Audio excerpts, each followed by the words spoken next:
아멘.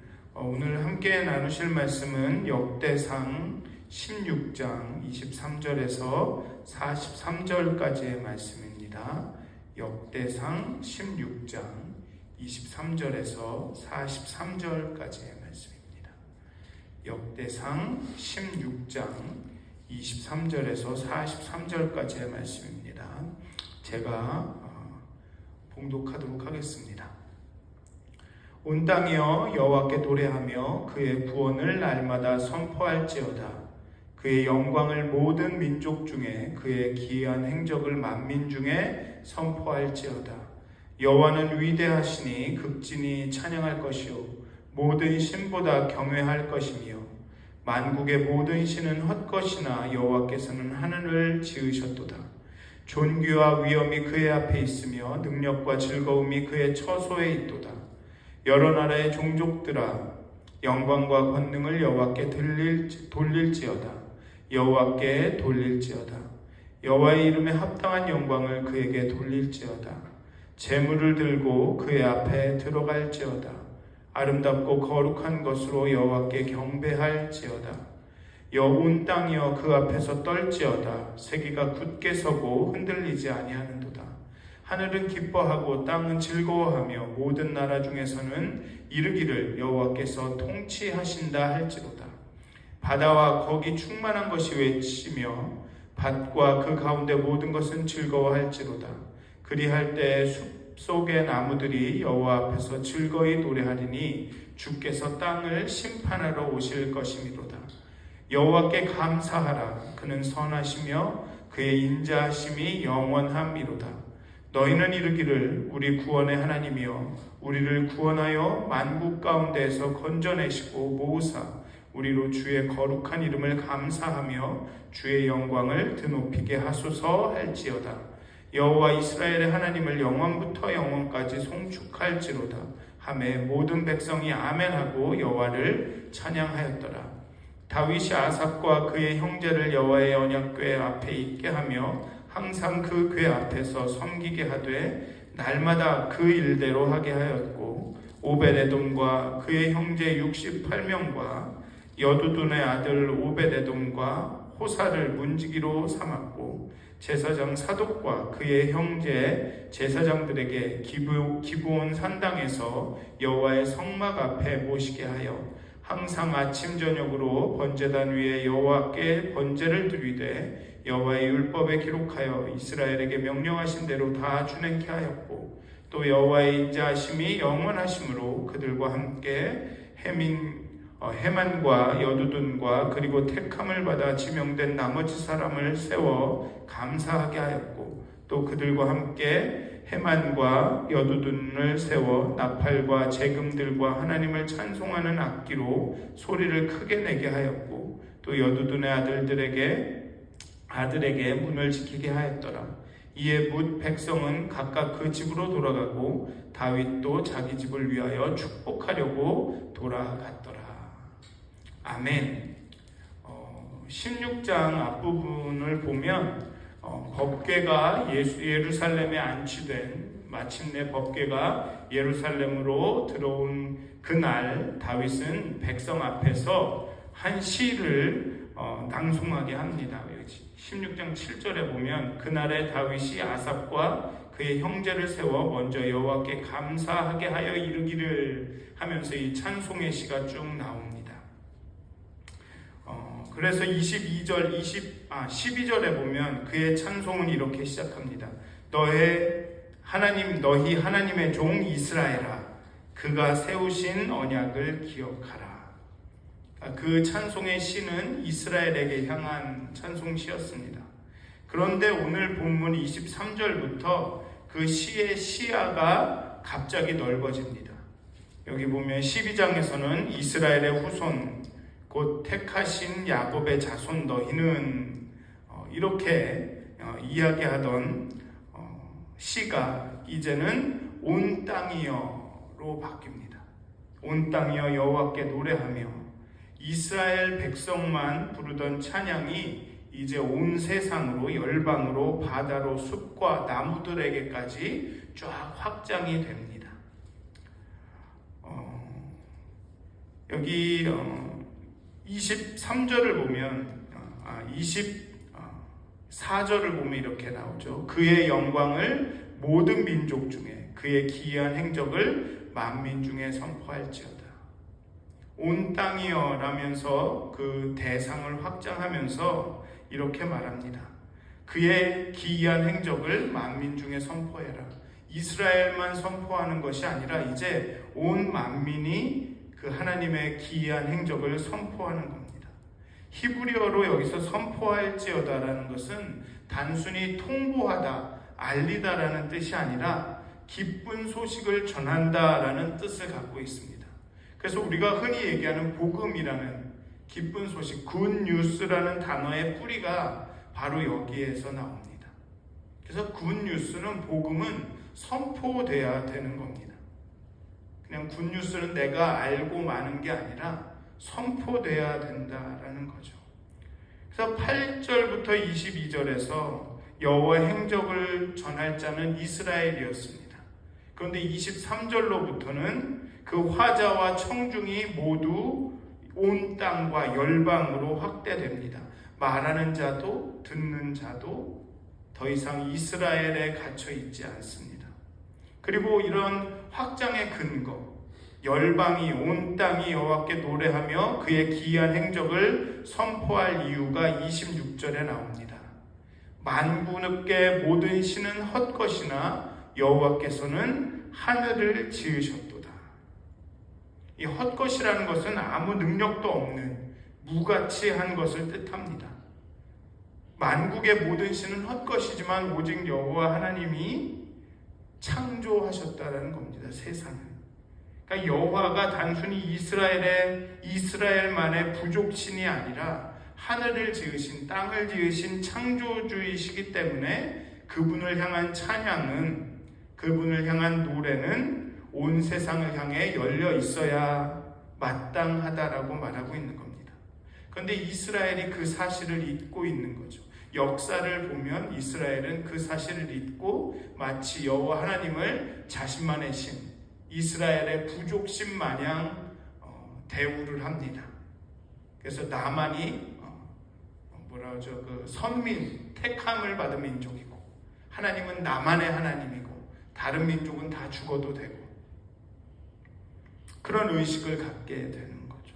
하지만 오늘의 본문을 보면 여호와 하나님은 새 창조주, 하늘을 지으신 분이시기 때문에 온 땅의 노래와 찬양을 받으시기에 합당한 분이라는 겁니다.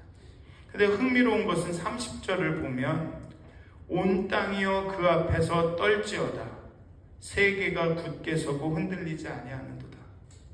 하나님 앞에서 떨면 흔들리지 않는다는 겁니다. 굉장히 이미지가 아이러니하죠.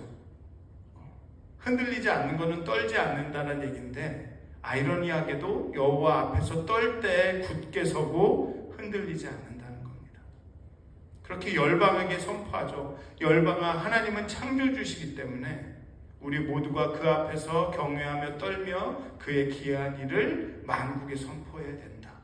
그래야 온 세계가 굳게 서고 흔들리지 않는다라고 말하는 겁니다. 그렇게 온 땅이 여호와께 노래하고 그를 찬양하고 그 앞에 떨 이유가 또 하나가 있습니다. 그게 31절에 나옵니다. 왜냐하면 여호와께서 통치하시기 때문입니다. 여호와 하나님은 만국을 하늘을 창조하셨고 또 그 창조하신 그 하늘과 땅을 통치하시기 때문에 온 땅이 하나님을 찬양해야 하는 겁니다. 온 땅이 여호와 하나님의 그 기이한 일을 전파해야 하는 겁니다. 이것은 거의 출사표죠. 하나님이 왕이시다라고 말하는 겁니다.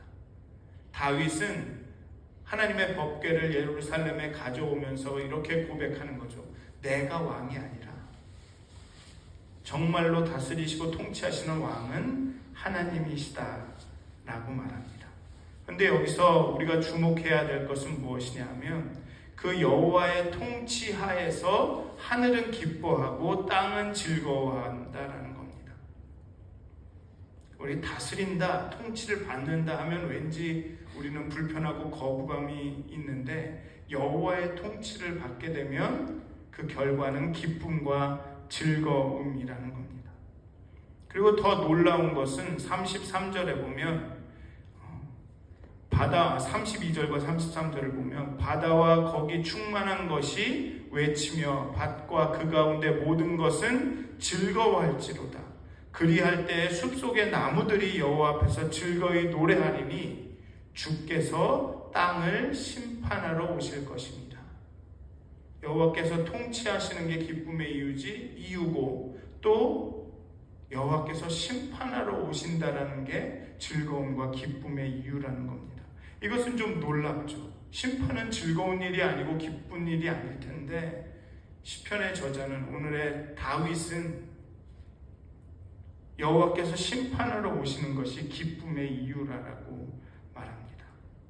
죄와 탐욕으로 신음하는 세상에게 심판주의 오심은 불의가 바로잡히고 질서가 회복된다는 뜻이기 때문입니다. 그런데 하나님께 뭔가 이렇게 깨름직한 게 있는 사람들에게는 그게 공포와 두려움이 되겠죠. 그래서 요한계시록이 우리에게 공포와 두려움의 대상이 아닙니다. 우리는 막 겁난다고 안 있지만 구원을 받은 예수 그리스도를 믿고 그의 공로로 구원을 받은 우리에게 요한계시록은 기쁨의 소식입니다. 예수께서 다시 오셔서 이 세상의 불의를 바로잡으신다라는 기쁨의 소식이죠. 근데 우리는 잘못 알아서 이거는 무섭고 떨리고 공포의 말씀이기 때문에 절대 읽어서는 안 된다. 우리는 읽으면 안 된다. 그런 말씀을 하시는 분들도 계셨습니다. 나무들이 이렇게 외치고 즐거워하는 이유는 정의가 이제 오기 때문이라는 겁니다. 그렇게 하나님은 창조주시고 통치자이시며 또 장차 심판하러 오실 분이시기 때문에 이스라엘뿐만 아니라 열방의 온 땅의 찬양과 예배를 받으시기에 합당한 분이라는 겁니다. 이 시편은 그렇게 선포한 후에 그 시의 흐름이 다시 이렇게 좁아진다라기보다는 이렇게 집중이 됩니다. 34절을 보면 여호와께 감사하라 그는 선하시며 그의 인자하심이 영원함이로다. 그러면서 35절에 이어서 너희는 이르기를 우리의 구원의 하나님이여 우리를 구원하여 만국 가운데서 건져내시고 모으사 우리로 주의 거룩한 이름을 감사하며 주의 영광을 드높이게 하소서 할지어다 라고 합니다. 온 세상을 향해 선포하던 시선이 이제 이스라엘 자신의 그 구원을 향해 돌아옵니다. 여호와의 인자하심과 선하심은 정말 이렇게 하나님의 광대하심으로 선포되지만 그것이 경험되어지고 확인되어지고 진짜로 찬양되어지는 것은 이스라엘의 그 역사와 삶 속이라는 겁니다. 창조하시고 통치하신 하나님은 초월적인 존재시지만 그분이 경험되어지고 실제로 높여지고 예배되어지고 찬양되어지는 것은 우리의 현실의 삶이라는 거죠. 이스라엘의 역사라는 겁니다. 우리를 구원하여 만국 가운데서 건져내고 모으사 하나님의 창조주 하나님의 능력과 통치가 자신들이 경험한 구원에 나타났다는 겁니다. 그리고 열방도 찬양하고 이스라엘도 찬양하고 이스라엘도 예배한다는 거죠. 여기서 중요한 순서를 놓치지 말아야 합니다. 온 세상을 향한 선포가 먼저이고 하나님의 초월적이고 광대하시고 위대하심이 먼저이시고 그 다음에 우리의 필요를 향한 간구가 그 뒤를 따른다는 겁니다. 예배라는 것은 기도라는 것은 나의 필요에서 출발해서 세상으로 확장되는 게 아니라 하나님의 통치를 선포하는 자리에서 시작해서 나의 간구로 이어진다는 겁니다. 내가 이렇게 어려우니까 내가 이렇게 어려운 이 상황을 해결할 신은 이런 게 필요해. 이런 능력이 있어야 돼. 이런 능력이 있는 하나님 도와주세요가 아니라 창조주이시며 통치자이신 하나님은 내 삶에 인자하심을 베푸실 수 있는 존재다. 이게 그 말장난이다, 그게 그거다라고 말씀하실 수 있지만, 이 순서가 우리의 태도를 많이 바꿉니다. 나의 필요에서 시작하게 되면 나의 필요를 채우고 문제를 해결해 주지 않는 하나님은 하나님이 아니게 됩니다. 그런 하나님은 그냥 이 만국의 신은 모두 헛것이나 다름없게 됩니다. 그런데 하나님은 창조주이시고 통치자이신 그 하나님이, 그 초월적이신 하나님의 인자하심과 선하심이 내 삶에 나타나 주십시오라고 고백하게 되면 심판도 기쁨이 될 수 있는 겁니다. 그 앞에 나온 거죠. 그 순서가 하나님에 대한 우리의 태도를 굉장히 많이 바꿀 수 있다는 거예요. 초월적이신 하나님이 우리의 삶에 나타나는 방식은 우리가 결정할 수 없다는 거죠. 그리고 백성은 이 찬양에 아멘 아멘으로 화답합니다. 그리고 이 시가 끝난 다음에 굉장히 실용적인 얘기로 넘어갑니다. 다윗은 아삽과 그 형제들을 예루살렘에 있는 언약궤 앞에 세워서 날마다 섬기게 합니다. 동시에 사독과 제사장들은 기브온에 있는 성막에 세워서 아침 저녁으로 번제를 드리게 합니다. 여러분들, 지금 법궤는 예루살렘에 있고 그 광야 때 이렇게 함께하던 성막은 지금 기브온에 있습니다. 두 곳에 다 제사장들을 세워서 거기에서 매일 아침 저녁으로 예배가 있게 만듭니다. 반복해서 예배를 드립니다. 이 대목이 오늘 16장의 결론이라는 사실이 좀 의미심장합니다. 웅장한 찬양시, 창조주요 통치자요 열방의 찬양과 예배를 받기에 합당하신 하나님, 또 이스라엘의 구원에 그렇게 나타나셔서 역사하신 하나님을 막 찬양하다가 그 찬양시 뒤에 오는 것이 어떤 새로운 감동이나 대단한 변화가 아니라 반복되는 일과라는 것, 매일 반복되는 예배라는 것. 온 세상을 향한 선포적인 비전은 결국 날마다 자기 자리를 지키는 사람들을 통해 이어진다라는 것. 법궤 앞에서, 성막 앞에서 매일 드려지는 그 예배를 통해 그 크고 광대하신 창조주이시고 통치자이신 하나님의 그 위대하심이 나타난다라는 것. 뭇 백성은 각각 그 집으로 돌아가고 다윗도 자기 집을 위하여 축복하려고 돌아갔더라는 담백한 마무리는 예배가 그냥 단순히 특별한 절기에서 끝나는 것이 아니라 각자의 일상과 가정으로 이어져서 그 가운데 반복되는 행위로 나타난다라는 겁니다. 매일 되는 새벽 예배, 여러분들이 정하신 시간에 행해지는 성경 말씀 읽기, 매주 있는 우리의 주일 예배, 때로는 이게 그냥 습관 같고 그냥 매일 똑같은 것 같고 지루한 것 같아도 그런 일상에 반복되는 예배와 우리의 삶을 통해서 그 크고 광대하신 하나님이 나타나실 수 있다는 것. 그 가운데 우리가 하나님의 창조주 하나님, 통치자 하나님의 능력을, 그 역사를, 구원을 경험할 수 있다는 겁니다. 법궤 앞에서 다윗이 이제 부른 노래는 이스라엘의 담장을 넘어 온 세상으로 퍼집니다. 바다와 숲으로, 마침내 열방으로 퍼져나갑니다. 그러나 그 웅대한 비전이 결국은 아침 저녁으로 번제를 드리는 그 반복된 순종 안에 뿌리를 내립니다. 우리의 예배도 마찬가지입니다. 이 두 가지를 우리가 놓치지 말아야 합니다. 하나님의 초월적이고 특별함과 그 일상성, 반복되는 일상성. 반복되는 일상성 가운데 우리는 자주 하나님의 위대함과 강대하심과 그 창조적 능력과 이런 것들이 있습니다. 때로는 하나님의 그 능력을 쫓다 보면 우리의 일상을 놓칩니다.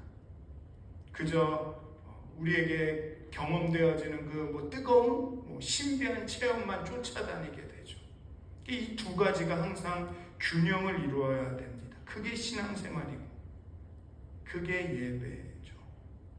온 세상을 향한 하나님 나라의 비전을 품되 그 비전은 오늘 내가 서 있는 이 자리에서 그 신실함으로 열매를 맺습니다. 여러분, 사랑하는 믿었은 가족 여러분, 온 땅이여 노래하라. 그리고 여러분들의 자리에서 그 노래를 살아내셨으면 좋겠습니다. 그런 하루가 되시길